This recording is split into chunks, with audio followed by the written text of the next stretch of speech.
ये वर्ष चमकने का वर्ष है, तो हम बात करेंगे क्यों चमकेंगे, कैसे चमकेंगे, किसके लिए चमकेंगे। आमीन। अपने लिए चमकना चाहते हैं लोग। किसके लिए? अपने लिए। लेकिन आज हम बाइबल से देखेंगे कि हमें क्यों चमकना है, किसके लिए चमकना है और कैसे चमकना है। आमीन। आपकी मदद करेंगे ताकि इस वर्ष आप लोग सही रीति से, सही समझ के साथ आगे बढ़े। जब तक वचन की सही समझ नहीं होगी, वचन का सही ज्ञान नहीं होगा, तब तक हम कहां जाएंगे हमें भी मालूम।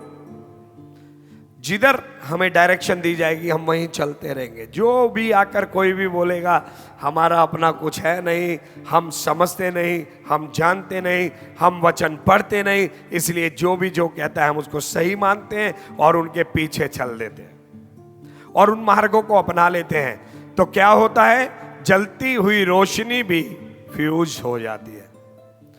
जलती हुई रोशनी की भी रोशनी धीरे धीरे, क्योंकि जो फ्यूल था वो फ्यूल गलत मार्ग पे चला गया। अब उस मार्ग पर फ्यूल नहीं है जिससे दोबारा रोशनी जल सके। फिर उसके बाद 5 मूर्ख कुंवारी बनकर रह जाती हैं जिनकी कुप्पियों में तेल खत्म हो गया। जो भी हमने भरा है गलत मार्गों पे जाकर उसको वेस्ट ना करें, उसे खर्च ना कर दे, उसको रखें, आने वाले दिनों में काम आने वाला है। वो फ्यूल से इतना भर जाए, उस वचन से इतना भर जाए, उस तेल से इतना भर जाए कि तुम्हारी मसाल कभी बुझने ना पाए। आमीन, हालेलुया। आपकी मसाल कभी बुझनी नहीं है, क्योंकि प्रभु आपको लेने आएगा, दूल्हा आपको लेने आएगा। तो ऐसा ना हो जाए कि आप बाहर ही रह जाए खड़े हुए। मैं हर दिन ये सोचता हूं शायद प्रभु आज आ जाए, शायद प्रभु आज आ जाए। ऐसा सोचने से जीवन जीने में मदद मिलती है मुझे, लोगों को माफ करने में मदद मिलती है मुझे।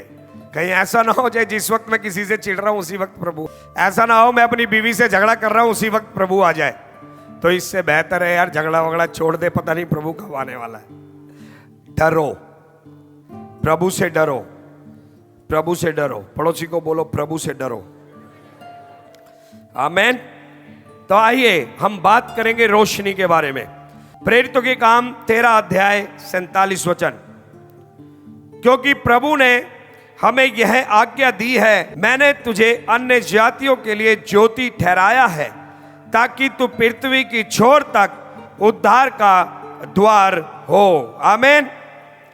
परमेश्वर का वचन यहां पर कहता है, पौलुस परमेश्वर का दास 9वें अध्याय के अंदर उसका जीवन परिवर्तित होता है। मैं ये विश्वास करता हूं यहां जितने लोग बैठे हैं आप सबके पास यीशु से पहले के जीवन का और यीशु के बाद के जीवन का अनुभव होगा। मुझे विश्वास है यीशु में आने से पहले आप जानते कि आप कैसे थे, और यीशु में आने के बाद आज भी आप जानते हैं आप कैसे हैं। आपको और मुझे अपने बारे में मालूम है कि हम प्रभु को जानने से पहले कैसे जी रहे थे और प्रभु में आने के बाद कैसे जी रहे हैं। आपको भिन्नता मालूम है, आपको डिफरेंस मालूम है कि यीशु से पहले की लाइफ कैसी होती है, यीशु के बाद की लाइफ कैसी होती है। आपको पता है इस बात का, और पौलुस के पास भी इस बात का एक्सपीरियंस था। पौलुस बहुत से स्थानों पर अपनी गवाही को देता है, बहुत सी कलीसियाओं को अपनी गवाही को बांटता है। पौलुस बताता है कि मैं पहले अंधकार में था, लेकिन जिस दिन मेरा आमना सामना उस रोशनी से हो गया तो मैं भी एक रोशनी बन गया। हालेलुया। तो आप अगर प्रकाश में आना चाहते हैं तो आपको उस प्रकाश के साथ आमना सामना करना पड़ेगा, अन्यथा आप कलीसिया आ सकते हैं, आप गवाही दे सकते हैं, आप अच्छा बिजनेस कर सकते हैं, आप बहुत ज्ञानवान बन सकते हैं, आप सब कुछ कर सकते हैं, दुनिया की नजर में बहुत महान हस्ती बन सकते हैं, लेकिन अगर खुदा के साथ आपका आमना सामना नहीं है तो आप किसी के काम नहीं आएंगे। हाँ, इतना जरूर हो सकता है कि आपकी लोग प्रशंसा कर सकते हैं, लेकिन आप उनके काम नहीं आएंगे। मैं बहुत से ज्ञानवानों को जानता हूं जगत के अंदर जिनके पास बहुत नॉलेज है, लेकिन किसी के काम के लिए नहीं है, किसी के जो है गिरते हुए को उठाने के लिए नहीं है, बल्कि उनको यह दिखाने के लिए कि मैं नॉलेज वाला हूं। लेकिन परमेश्वर को ऐसे ज्ञान की आवश्यकता नहीं है। ये समस्या इसलिए होती है कि वो यीशु के साथ आमना सामना नहीं करते, वो अपने ही प्रकाश को सोचते हैं कि सबसे बेहतर है। लेकिन जब हम उस प्रकाश देने वाली इस जगत की रोशनी से स्वर्ग और पृथ्वी के मालिक से मुलाकात करते हैं, आमना सामना करते हैं, तो उसके प्रकाश में हम समझ पाते कि हमारा प्रकाश तो कुछ भी नहीं है। हालेलुया। अगर आप चाहते हैं कि आप इस वर्ष चमके, तो आपको यह जानना है, बिना उसके साथ आमना सामना किए आप नहीं चमक सकते हैं। परमेश्वर का वचन कहता है कि पौलुस ने 9वें अध्याय में परिवर्तन को प्राप्त किया।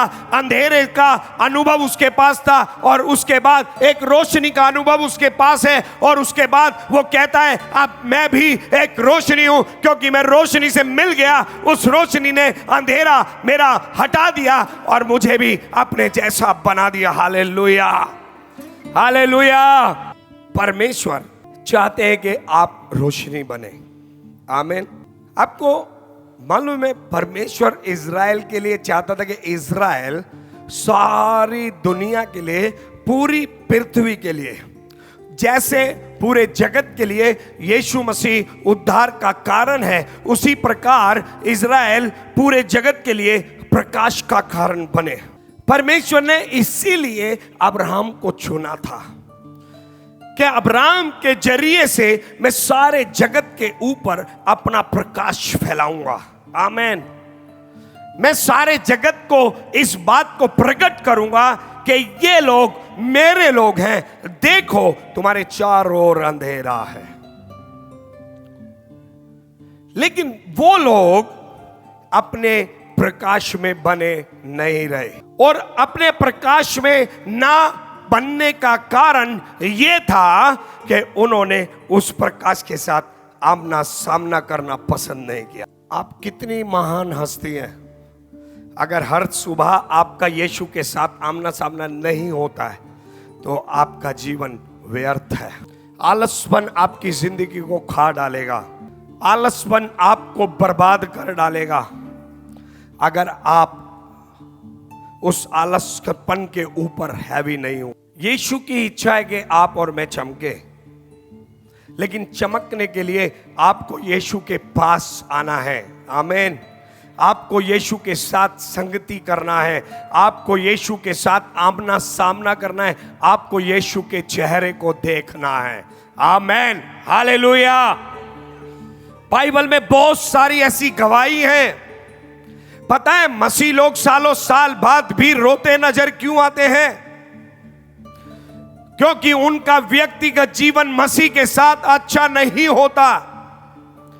जिनका मसीह के साथ व्यक्तिगत जीवन, हर दिन का जीवन, हर समय का जीवन अच्छा होता है, एक गहरा रिश्ता होता है, फ्रेंडशिप होता है, वो लोग कभी भी मसीह में रोने वाले नहीं होते, बल्कि वो तो दूसरों के लिए आशीष का कारण, उद्धार का कारण होते हैं। आमीन।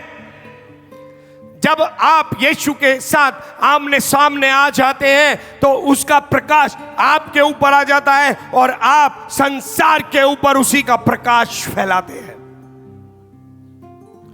और प्रभु चाहता है कि आपके क्षेत्र में आपका प्रकाश पहुंचे। यीशु आपके जरिए से अपना प्रकाश संसार को देना चाहते हैं। यीशु चाहते हैं कि आप मसीह को लेकर संसार में फैलाएं। पौलुस कहता है कि मैं तुझे अन्य जातियों के लिए ज्योति ठहराया है। ये किसको बोल रहा है? यहूदियों को बोल रहा है। क्योंकि ऊपर अगर आप पढ़ते हैं तो उसने इजरायलियों को बोला, यहूदियों को बोला कि तुम तो उस वचन को नहीं मानते, तुम उस सुसमाचार को नहीं मानते जो तुम्हें दिया गया है, तुम उस प्रकाश के साथ संगति नहीं करना चाहते, तुम उस प्रकाश के साथ रहना नहीं चाहते, तुम उस प्रकाश को अपना मित्र नहीं बनाना चाहते। इसलिए अब हम अन्य जातियों के पास जा रहे हैं, जो बैरी हैं, जो शत्रु हैं, जो विश्वासी नहीं है, हम उनके पास जा रहे हैं, क्योंकि परमेश्वर कह रहा है कि तुम उन लोगों के लिए जो मुझे नहीं जानते, जो मुझ पर विश्वास नहीं करते, जो मेरे शत्रु हैं, उनके लिए तुम रोशनी बनने जा रहे हो। आमीन।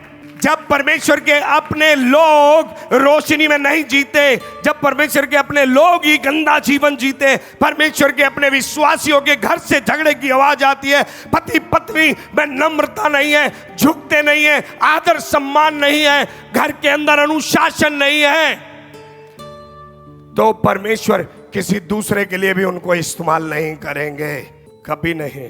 परमेश्वर ऐसे लोगों को कभी इस्तेमाल नहीं करें जिनके खुद के जीवन परमेश्वर के वचन पर आधारित नहीं होते।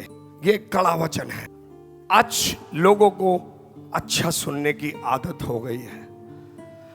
आज लोगों को ये सुनने की आदत हो गई है कि आज पास्टर के द्वारा हमसे बात करो, हमारे हृदय से, हमारे मन से वो बात करो जो हमारी टेंशन है। आदत हो गई है। सुनो, टेंशन सदा बनी रहेगी। जब तक इस मांस के शरीर में हो तब तक हमारे जीवन में कष्ट शोक आता जाता रहेगा। लेकिन अगर आप यीशु को समझ गए तो ये जीवन तो जीना ही है। मैनेजमेंट करो ना सीखो, निभाना सीखो, बनाना सीखो, और जानो कहां चुप होना है, कहां बोलना है। तुम परमेश्वर की ज्योति हो। किस स्थान पर कैसा रिएक्ट करना है, उसको रिएक्ट को करना सीखो। किस समय तुम्हारी आंखों का हाव भाव कैसा होना है, तुम्हारे होठों का हाव भाव कैसा होना है, तुम्हारा चेहरा किस प्रकार का बनना है, वो सीखो। रोने वाले के सामने हंसता हुआ चेहरा बनाएंगे तो सामने वाले को अच्छा नहीं लगेगा। कोई दुखी है, उसके सामने जोक मारेंगे तो अच्छा नहीं लगेगा। प्रभु हमें सिखाना चाहता है कि हमें कैसे जीना है इस वर्ष। आमीन। मेरे प्रियो, पौलुस ने कहा कि मेरे प्रचार में कथा और कहानियां नहीं है, तुम्हें लुभाने वाली बातें, लेकिन आज लुभाने वाली बातें हैं। हमें लुभाने वाली बातों में फंसना नहीं है, ये शैतान की ओर से। हमें उन बातों में आना है जो हमें गिरने से बचाएंगे, जो हमें अनंत काल तक संभाल के रखेंगी, जो हमें यीशु के नजदीक लेकर आएंगे। आमीन, हालेलुया। परमेश्वर का वचन यह स्पष्ट करता है। पौलुस कहता है अन्य जातियों के लिए। पहले किसके लिए थे? इजरायलियों के पास गए, उनको प्रचार किया, उन लोगों ने प्रचार नहीं सुना। परमेश्वर का वचन कहता है 44, अगले सबत के दिन नगर के प्राय सब लोग परमेश्वर का वचन सुनने को इकट्ठे हो गए, परंतु यहूदी भीड़ को देखकर डाह से भर गए और निंदा करते हुए पौलुस की बातों के विरोध में बोलने लगे। तब पौलुस ने, बरनबास ने निडर होकर कहा, अवश्य था कि परमेश्वर का वचन पहले तुम में सुनाया जाता। इजरायलियों को, यहूदियों को बोल रहा है कि ये जरूरी था, अवश्य था कि परमेश्वर का वचन पहले तुम्हें सुनाया जाता, परंतु जब तुम उसे दूर हटाते हो और अपने को अनंत जीवन के योग्य नहीं ठहराते। क्या आज जब हम परमेश्वर के सत्य वचन को सुनते हैं, दूर तो नहीं हटा रहे उस वचन को, जो वचन हमारी लाइफ को चेंज करने के लिए आ रहा है? कहीं हम उस वचन का विरोध तो नहीं कर रहे हैं? ये लोग विरोध कर रहे थे। आज हमें अपने बारे में सोचना है, क्योंकि ये साल बड़ा अद्भुत रहेगा हमारे लिए। अभी जनवरी है, शुरुआत हो चुकी। बहुत ऐत के साथ परमेश्वर हम लोगों को यूज करना चाहता है, परमेश्वर की इच्छा है। ये पौलुस अपने आप को यहां पर प्रकट करता है और बताता है, अनंत जीवन के लिए तुम अपने आप को नहीं दे रहे हो। जब आप परमेश्वर के वचन को सुनते हो तो आप क्या कर रहे हो पता है? अपने आप को अनंत जीवन के लिए दे रहे हो, अपने आप को समर्पित कर रहे हो अनंत जीवन के लिए। यस लॉर्ड, मैं तेरे वचन पे विश्वास करता हूं, मुझे अनंत जीवन मिलेगा इन वचनों के माध्यम से। मैं तैयार किया जाऊंगा इन वचनों के माध्यम से। आमीन। एक गहरा प्रेम प्रभु चाहते हैं आपसे और मुझसे, गहरा प्रेम। आज फॉर्मेलिटी पूरी की जाती है, लेकिन आज परमेश्वर फॉर्मेलिटी वाली लाइफ नहीं चाहता, बल्कि गहरा प्रेम चाहता है। ऐसी अद्भुत गवाहियां हैं परमेश्वर के लोगों की। एक बेटी मैरी नाम की, घर में काम करा करती थी, उसको परमेश्वर के वचन से प्यार हो गया, लेकिन उसके पास बाइबल नहीं थी। उस समय सबके पास बाइबल नहीं होती थी, लेकिन उस लड़की को इतना प्यार हो गया परमेश्वर के वचन से, उस लड़की को पता लगा कि बाइबल कहाँ मिलती है, 42 किलोमीटर दूर। उसको बाइबल के पैसे पता चले कितने किए, वो उसने जोड़ना शुरू किए, मेहनत करनी शुरू। हमारे तो पास में बाइबल यूं ही मिल जाती है, 100 की भी मिलती है, 150 की भी मिलती है, 200 की भी मिलती है, 500 की भी मिलती है, 1000 की भी मिलती है, 2000, 5000। लेकिन उस समय बाइबल खरीदना बड़ा मुश्किल था, क्योंकि हर जगह बाइबल प्रिंट नहीं होती थी। लेकिन उस लड़की ने लंबे समय तक पैसे जोड़े और बाइबल खरीदने के लिए मेहनत की, और मेहनत करके पैसे जोड़कर उसने बाइबल को लेने के लिए 42 किलोमीटर पैदल गई। कितने? 42 किलोमीटर। और जब 42 किलोमीटर वो पैदल चली गई, जाकर उसने बाइबल को लिया, तो वहां जो बाइबल देने वाले व्यक्ति ने इस बात को देखा कि इस जैसी कितनी बेटियां होंगी। तब उन्होंने अपनी संस्था में बातचीत करके यह फैसला किया कि हम बाइबल को प्रिंट करेंगे अलग अलग भाषाओं में। मेरे प्रियो, ये बात सोचनी चाहिए हमें कि परमेश्वर का वचन कितना अद्भुत है। आप जानते हैं, ऐसा लिखा है, एक समय ऐसा आएगा कि परमेश्वर का वचन दुर्लभ हो जाएगा। एक समय ऐसा भी आने वाला है कि बाइबल नहीं मिलेगी, हम हर दिन बाइबल को नहीं। पौलुस कहता है, अवश्य था कि परमेश्वर का वचन पहले तुम्हें सुनाया जाता। जब उन्होंने नहीं सुना, तब पौलुस कहता है, हम अन्य जातियों के लिए ज्योति ठहराए गए हैं। आमीन। आप और मैं सब अन्य जाति हैं। हम अन्य जाति इसलिए आज मसीह के हैं ताकि हम हमारे अन्य जाति भाई बहनों को प्रकाश दें। आमीन। हमारे पास अंधकार का अनुभव है, हमारे पास प्रकाश का अनुभव है, और परमेश्वर चाहता है इस अनुभव को हम लोगों को बताएं कि अंधकार में मैं ऐसा था और रोशनी में मैं ऐसा हूं। परमेश्वर चाहता है आपकी वो अंधकार से निकलने की गवाही संसार तक पहुंचे, लेकिन शैतान आपको जाने नहीं देना चाहता है। आप सुसमाचार सुनाते होंगे, लेकिन आपके घर की लड़ाई देख के आपका पड़ोसी कभी प्रभु में नहीं आएगा, क्योंकि वो कहेगा सुनाती तो है, अपने घर में तो पति को छोड़ती नहीं है। आपको सहन करने वाला हो जाना है। आज के बाद मेरी बहन को सहन करना है, आज के बाद मेरे भाई को, अपनी पत्नी को सहन करना है। ये वचन में लिखा है, सहन करना है।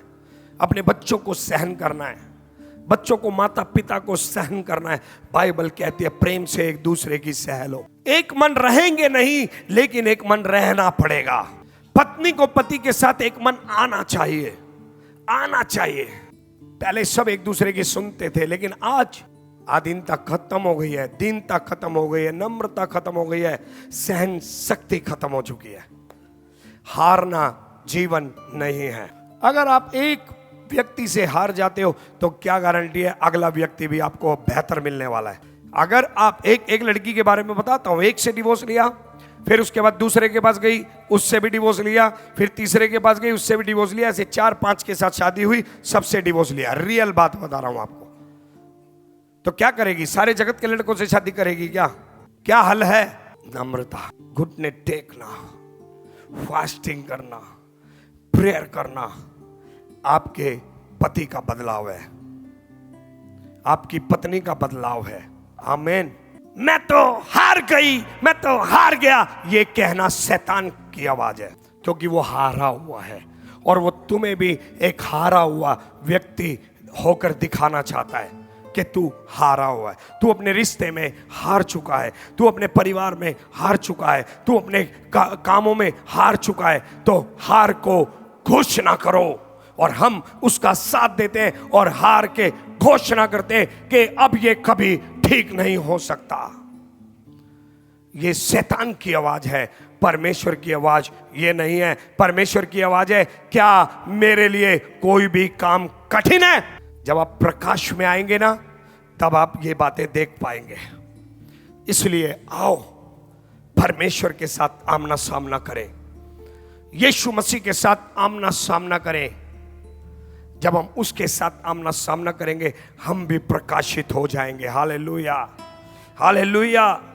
प्रकाश पाने के लिए हमें उसके साथ आमना सामना करना है। देखो, परमेश्वर चाहते हैं कि हम चमकें और जगत को रोशनी प्रदान करें। मैं आपको वचन से साबित करूंगा, क्योंकि परमेश्वर ने आशीर्वाद के रूप में कुछ ऐसे शब्दों को कहा जो शब्द इज़राइल के लिए बहुत ही जरूरी है।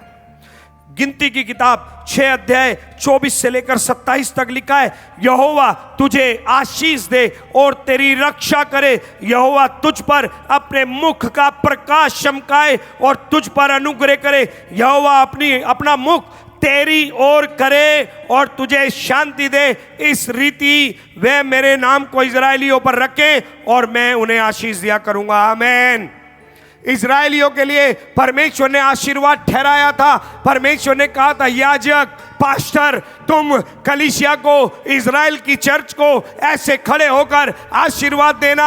और देखो, आशीर्वाद में ये नहीं कहा कि पास्टर खड़े होना और चर्च को कहना आज तेरा वीजा लगने वाला है, चर्च को कहना तेरे अकाउंट में पैसा आने वाला है, चर्च को कहना आज तेरी बीमारी जाने वाली है। ये आशीर्वाद नहीं था, बल्कि आशीर्वाद था, आज खुदा तेरे मुंह के ऊपर अपना मुंह प्रकट करेगा। हालेलुया। आज खुदा तेरी चुम्मी लेगा, तेरे साथ प्यार करेगा। गाड़ी बंगला तू खरीद सकता है, अंबानी के पास सबसे ज्यादा है, इसके पास यीशु नहीं है। अमिताभ बच्चन के पास सबसे ज्यादा है, उसके पास यीशु नहीं है। एक झोपड़ी में रहने वाले आदमी के पास यीशु है। आप मेहनत करेंगे, कमा लेंगे। क्या यीशु की मोहब्बत कमा सकते हो क्या? बोलो। अगर पैसे में यीशु की मोहब्बत बिकती तो आज आपके और मेरे पास नहीं होती। ये चर्च रेडिसन होटल में लग रहा होता और सिर्फ पश्चिम बिहार, पंजाबी बाग के वो करोड़पति लोग आ रहे होते, वो बिजनेसमैन लोग आ रहे होते जो बहुत धनी हैं। तुम नहीं होते यहाँ। तुम्हारी और मेरे जैसी की तो शक्ल भी नहीं देखता कोई। और आज भी बहुत सी कलीसियाओं की ऐसी हालत है कि पैसे वालों को पूछा जाता है। किसी ने फोन करके बताया कि पास्टर जी, जिसके पास 25,000 रुपए होते उसको फोन करके बोलते इतने बजे आ जाना, आपके लिए ले हैंड होगा। मैं कहता हूं जिस दिन खुदा आएगा ना, उस दिन दे हैंड होगा।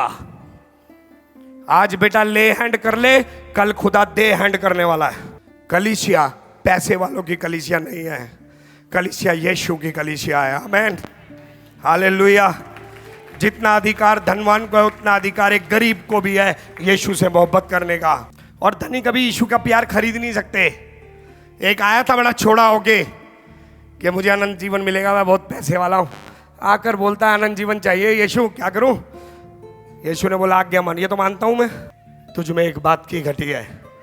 और वो बात क्या थी? वो घटी थी पैसा। यीशु ने कहा कंगालों को देकर मेरे पीछे आ जा। पैसे वालों का मुंह सड़ जाता है। प्रभु की कलीसिया पैसे वालों से नहीं चलती है, यीशु मसीह अपनी कलीसिया खुद चलाता है। आमीन। हालेलुया। परमेश्वर बड़ा अच्छा है और परमेश्वर का वचन स्पष्ट करता है यहाँ पर आशीर्वाद देने के बारे में कि याजकों, हारून के बेटो, इजराइल को आशीर्वाद दोगे तो ये शब्द होने चाहिए कि यहोवा तुझ पर अपने मुख का प्रकाश चमकाए। हालेलुया। पड़ोसी की तरफ देखो, मेरे साथ कहो, यहोवा तुझे आशीष दे, तेरी रक्षा करे, यहोवा तुझ पर अपने मुख का प्रकाश चमकाए, यहोवा तुझ पर अनुग्रह करे, यहोवा अपना मुख तेरी ओर करे और तुझे शांति दे। ये आशीर्वाद है। यहोवा तुझे BMW दे, यहोवा तुझे मर्सिडीज दे, यहोवा तुझे ओडी दे। वस्तुओं से प्यार मत करो, खुदा से प्यार करो। क्योंकि खुदा हमें वस्तुएं दे सकता है, लेकिन वस्तुएं हमें खुदा नहीं दे सकती। हालेलुया। आमीन। एक बार फिर दोहराता हूं, खुदा हमें वस्तुएं दे सकता है, लेकिन वस्तुएं हमें खुदा, बल्कि वस्तुएं हमें खुदा से दूर ले जा सकती है। शनिवार को गाड़ी खरीदेगा, संडे को बीवी को लेके मॉल जाएगा, चर्च नहीं आएगा। खुदा को मालूम है नहीं दिलाएंगे, इसको बस में ही जाने दे।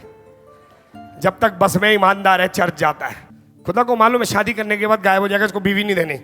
अकेला ठीक है, कम से कम मुझे तो प्यार करता है। कुंवारे, शादी के बाद भी खुदा पहले होना चाहिए। कुंवारी बेटियों, खुदा पहले होना चाहिए। आमीन। जिनकी नई नई शादी हुई है, पहले कौन होना चाहिए? क्योंकि आपके रिश्ते से आपको खुदा नहीं मिलेगा, खुदा से आपको आपका रिश्ता मिलेगा। आमीन। आपको परमेश्वर से बदलाव मिलेगा, परमेश्वर से आशीर्वाद मिलेगा। और मैं हैरान हुआ कि प्रभु तू किस प्रकार का आशीर्वाद दे रहा है। आज की कलीसिया किस प्रकार का आशीर्वाद दे रही है। पता है क्या होने लगा है? फेसबुक पे सारे हैं, फेसबुक पे देख लेते हैं कौन क्या है, उसका नाम, उसके बच्चे का नाम, उसकी फैमिली डिटेल सब कुछ देख लेते हैं। संडे को चर्च में खड़े होके प्रोफेसी आ रही है मुझे। यहां पर आदेश गोयल नाम का बंदा आया हुआ है, और यहां पर अशोक सागर करके एक बंदा बैठा हुआ है, उसके दाढ़ी है, दाढ़ी, सर पे थोड़े बाल कम है उसके। ओहो मैं देख रहा हूं उसे, ओहो मैं देख रहा हूं। आदिश गोयल की बीवी पतली सी है, छोटी सी है। आदिश गोयल के 3 बच्चे भी दिख रहे हैं मुझे, एक छोटी सी बच्ची है, अच्छा गाना गाती है वो। अबे कहां देख रहा था? रात को फेसबुक पे देख रहा था। पूरी डिटेल निकाली ताकि संडे को कुछ तो बोलना है। आपको मालूम है शैतान ऐसा कर रहा है, और हम क्या सोच रहे हैं? मेरा नाम पुकारा, और नाम पुकारने के बाद भी बेचारा भिखमंगा का भिखमंगा है। चर्च खत्म होने के बाद भिखारी गया, भिखारी आया तो भिखारी जा रहा है। सालों साल बाद मिलो और मरी हुई परिस्थिति हो गई, और बस उसको एक बात याद है, मेरे बारे में प्रोफेसी। अबे को फायदा क्या हुआ प्रोफेसी का? ये पूरी किताब प्रोफेसी है, पूरी किताब भविष्यवाणी है। अपनी बाइबल उठाओ, बोलो मेरी बाइबल भविष्यवाणी है। बोलो मेरे बारे में भविष्यवाणी है, परमेश्वर का वचन। हालेलुया। और मुझे किसी भविष्यवाणी से नहीं, मुझे खुदा के वचन से सहारा मिलता है। आमीन। जैसे पहले बाबा थोड़ा बताओगे, और अब कलीसिया में आते हैं, प्रभु पास्टर जी मुझे कुछ बोले, क्या फर्क हो गया? अभी भी तुम्हें अपने बारे में सुनने के लिए आ रहे हो। अरे इतना कुछ तेरे पास है, वो कम है क्या? ये पढ़ता है, ये पढ़ता है जो तेरे बारे में इतना कुछ लिखा, पढ़ा? नहीं, इसको पढ़ने का टाइम कहाँ है? हम पास्टर जी को पैसा देते ताकि पास्टर जी हमें सुनाए। कलीसिया गलत मार्ग पर जा रही है। यीशु मसीह पे विश्वास करता है? जोर की जवाब दे। हाँ, आप लोग यीशु पे विश्वास करते हो? हाँ। मरकुस 16 अध्याय 16 वचन पढ़ो। हाँ, अच्छा आगे। ओके, विश्वास आपने कर लिया ना, विश्वास तो कर लिया ना आपने। अगला वचन, और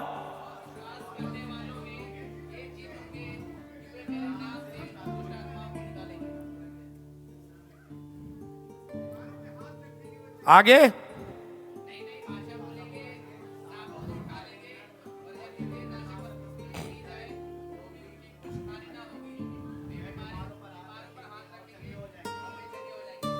कौन बीमारों पर हाथ रखेगा चंगे हो जाएंगे?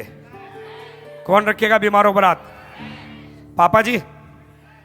ले हैंड, ले हैंड। कौन सा हैंड है? लिखा हुआ ना, दे शैल ले हैंड। ले हैंड बोलो, ले हैंड। मेरा भी है, जोर की बोलो, मेरा भी ले हैंड है। अपने हाथ को ऐसे देखो। ये कौन है? कौन है ये? विश्वासी। और ये क्या है? और ये क्या है? लेकिन ज्ञान की कमी होने की वजह से कभी अपने सर पे हाथ रख के अपने लिए प्रार्थना किया तुमने? पेट में दर्द उठा, सर में दर्द उठा, कभी ये ध्यान दिया कि मेरे हाथ को रखने के लिए प्रभु ने बोला है? कभी रखा अपने सर पे, और कभी रखकर कहा यीशु के नाम से परवीन मैं तुझे चंगा करता हूं? क्योंकि दिमाग में बस एक ही बात सेट है, पास्टर के ले हैंड से। कलीसिया का असली अर्थ बता देता हूं आपको।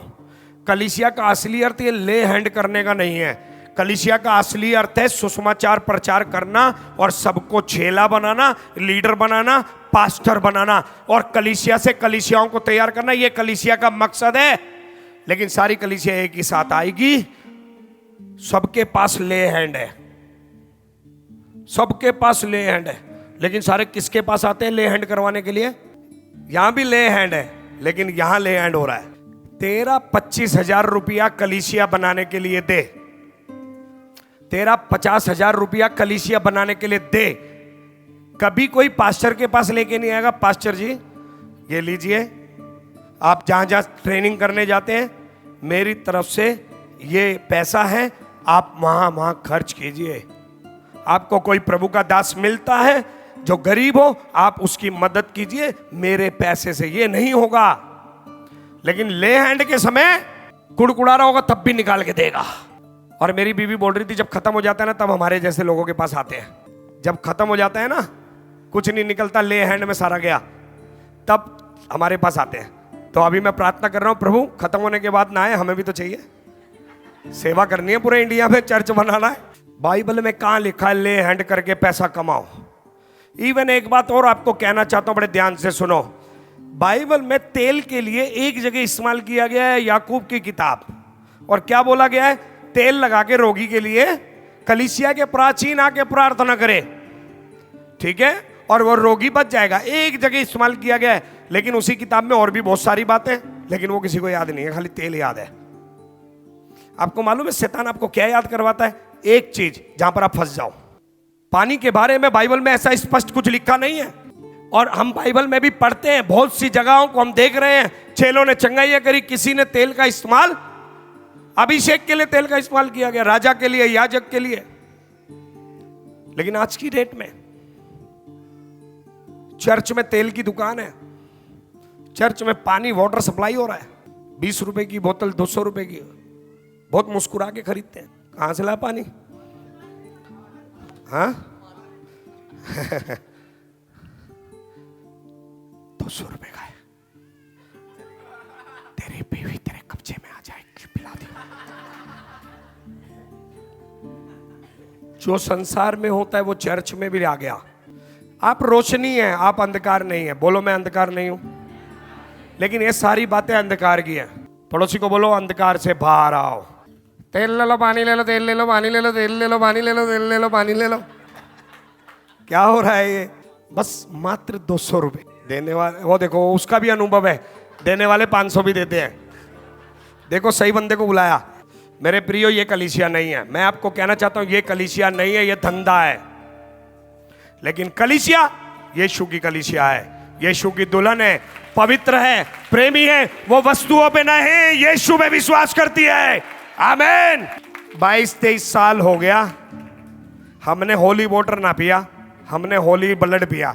22 साल के करीब हो गए मुझे विश्वास करते हुए, आज तक होली वाटर ना गया पेट में, फिर भी चंगा हूं। तो अधिकार किसके पास है?